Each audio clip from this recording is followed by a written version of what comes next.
living in Hawaii during the COVID years. Welcome in, fam. Much love, Trav here. I'm out here on the island, about to go for a surf, hanging out with the sheep.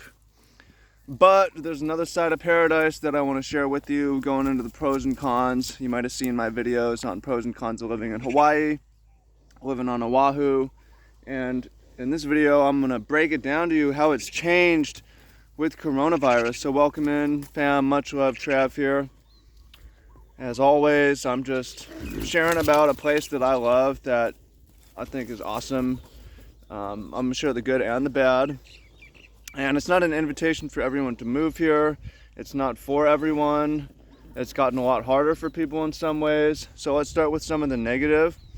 The negative has been that Hawaii costs twice as much on average as the mainland. And one of the main ways that's expressed in food. Another way that's expressed is in shipping. Getting like a car tire shipped out here. Getting any number of things shipped out here is really expensive. Housing's really expensive. A median house is $800,000. A median condo is $400,000, and that just keeps going up. Add on top of that, now we have horrible unemployment. Pre-COVID, we had really low unemployment, but because of the way this, and I don't think the state's wrong for doing this, but the state said, hey, you can't come here unless you do a 14-day quarantine. Once you get here, now you can come here, but you need a COVID test, negative COVID test on your way here. And just people's fear of travel killed the tourist industry. So we went from the lowest unemployment among states, look at all these sheep, to the highest unemployment among states. So there's not a lot of jobs. If you don't have a job, it's gonna be hard to when you come here, and you got to be prepared. Things are expensive, even if you have EBT, SNAP, whatever. It's not going to go that far because of the cost of living. So that's one negative that you should know about. That's really the big negative. I mean, that's the big negative. It's financially, it's pretty difficult for a lot of people. So some of the things, the positive that had happened, traffic used to suck, but with COVID, people more working from home, not traveling as much, unemployment down, traffic's a lot better. Another positive is just being outside in the wintertime. Getting to go to the beach. Yeah, okay, if the bars get closed, if the gyms get closed, whatever, we've been able to go surf. We've been able to go, even if the hiking's closed, you go in the ocean and swim. So that's been a huge thing. I know a lot of people like swimming. All the pools have been closed and so on. I mean, not everyone's gonna live on a farm with sheep.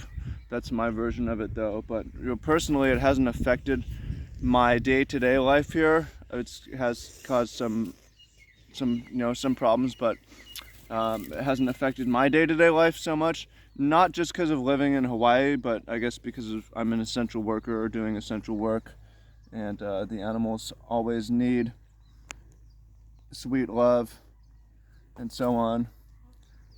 So there's that. What else has changed?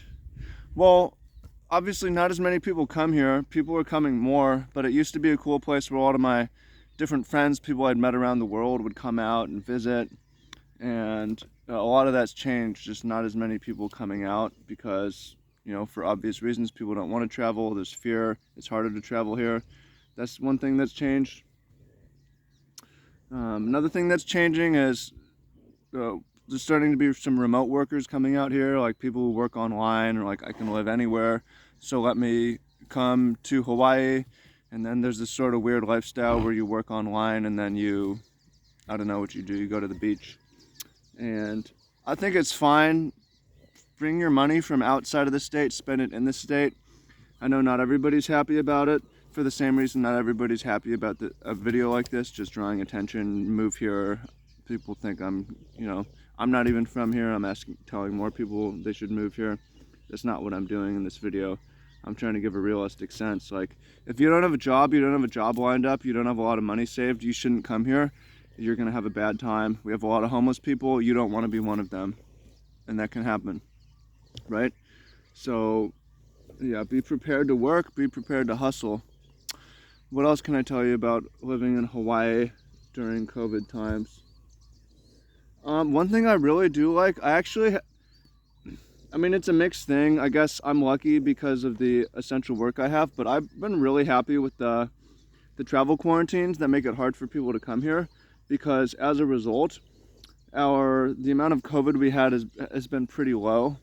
There may be other reasons for that, maybe just being outside, and people tend to gather more outside here instead of being inside, especially in the wintertime, makes a difference. But I've been pretty, it's partly lucky that our community in particular hasn't got it, but the numbers have been sort of low in Hawaii compared to a lot of places.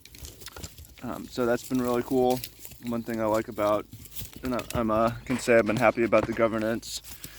What else can I say about living in Hawaii during COVID times? One thing I can say is Hawaii is a good place to live out like an apocalypse survival fantasy in your brain. I think about like, okay, if the world collapses, what sort of situation, where do I want to be? What sort of situation do I want to be in? Well, I want to be in a place where I can grow my own food year round. That seems like a big thing. I want to grow my own food year round. Hawaii checks that box. Grow tropical fruit. Have somewhere to be you could be off the grid. You could do solar here. You could do rainwater catchment. Somewhere to be where I can't be found. Just not wanting to be on the mainland. Those sort of things. That said, there's a lot of people who are like, I need to leave here. I need to move from here. It's too expensive. Just need to get out of America altogether. But for here, we talk about, imagine, are we going to set up a bunker to store our gold and guns? Are we going to get fish pond going? We're going to get all this meat, do this animal livestock. We're going to grow our own food. We'll be okay. There's certain problems to that. Of what if the sea level rises? What if Hawaii becomes a pawn in a battle for the Pacific between the US and China, like happened with Japan in World War II? Not everywhere in Hawaii has access to rainwater, like for us. But in general, it's sort of a good place to be like, okay, what if the world ends? What can we do? Well, let's get off the grid, build a farm, raise livestock, and so on. So that's been a cool feeling of security, knowing that in times of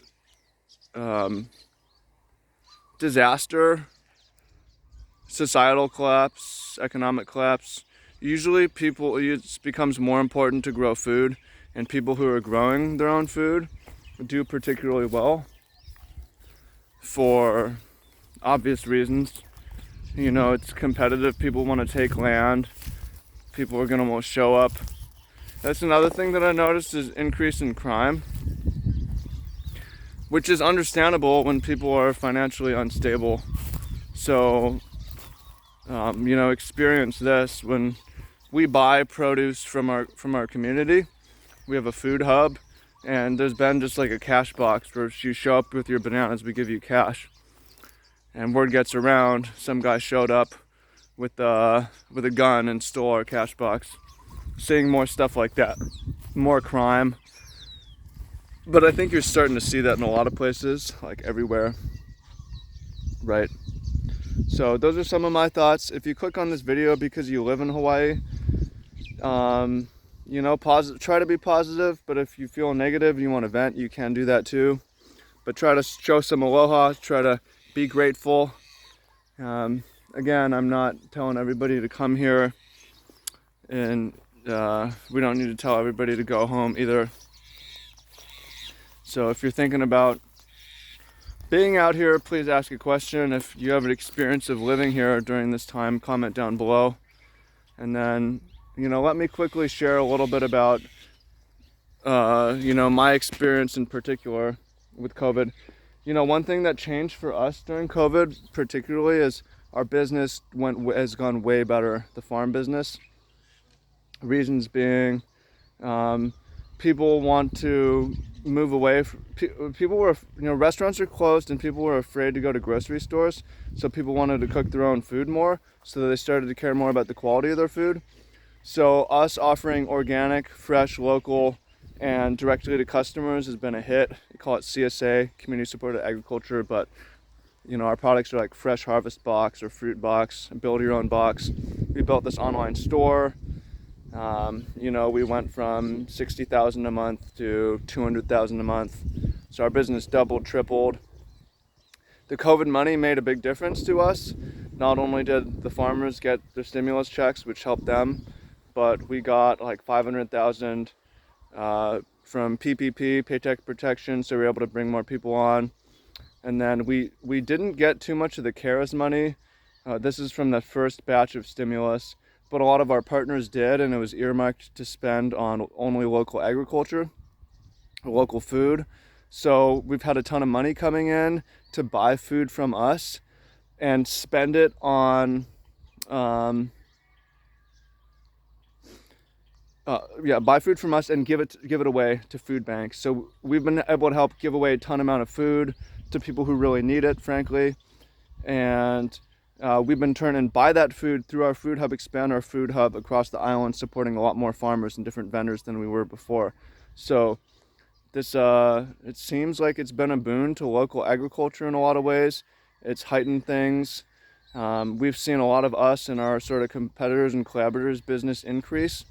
I don't have the whole picture of what farms have gone out of business, but it seems like it's been possibly good for local agriculture, and more food will grow. So that's been something that's really cool to watch from our perspective as being farmers working on the farm.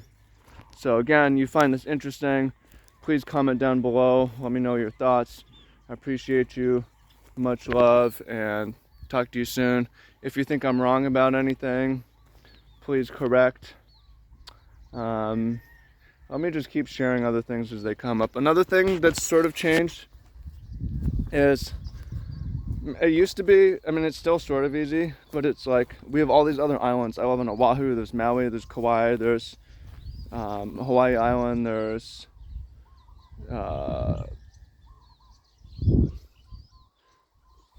Lanai, Molokai, there's a couple more you want to go to. Used to be, and it still sort of is, but really easy to just island hop for a weekend, come back. And I would do this, go to another island for a 3-day weekend and spend like $500 on a trip. Now you can still do it, but there's sort of shaming. It's like, I work farmers markets, I work with elderly people, and I work in this community, I'm an essential worker. I'm supposed to be careful, and I am careful. I personally had family die from COVID on the mainland as well, so it is serious to me. And also, so before, until recently, you couldn't even really go because the numbers on Oahu were so high compared to the other islands. And even now, you got to get a COVID test here and then a COVID test there on the way back. And depending on how you do it, it may or may not be free. So I feel like inter-island travel's down. For me, I haven't gone on a trip since pre-COVID, which is fine. I realize it's a luxury, but it is one of the cool things about living here that's gotten a bit harder. What else can I say? The last thing I'll say is that I've been very grateful to be here and to be able to go swim and surf and be outside and work outside, and to still be able to gather somewhat and work with people and have friends and not be isolated and work with animals, and a mission that matters and is very important. And essential work. Like, one thing that really changed with myself is, in my past life as a professional gamer and content producer, YouTuber, streamer, and stuff like that, like, man, what's really the purpose of this? Does it really matter that much? But now to be doing, I've never heard the term essential work until this past year. And yeah, I'm doing essential work. It feels good. It's a mission. It matters. We're feeding people. We're putting people to work. We're doing a lot of things that really matter. So that's more about how COVID has changed me. It's made me more grateful for life as well. seeing that and experiencing death in the family, knowing that that can happen. So thanks, appreciate you. Please comment down below. Let me know what you think. Look forward to hearing what you have to say. And peace.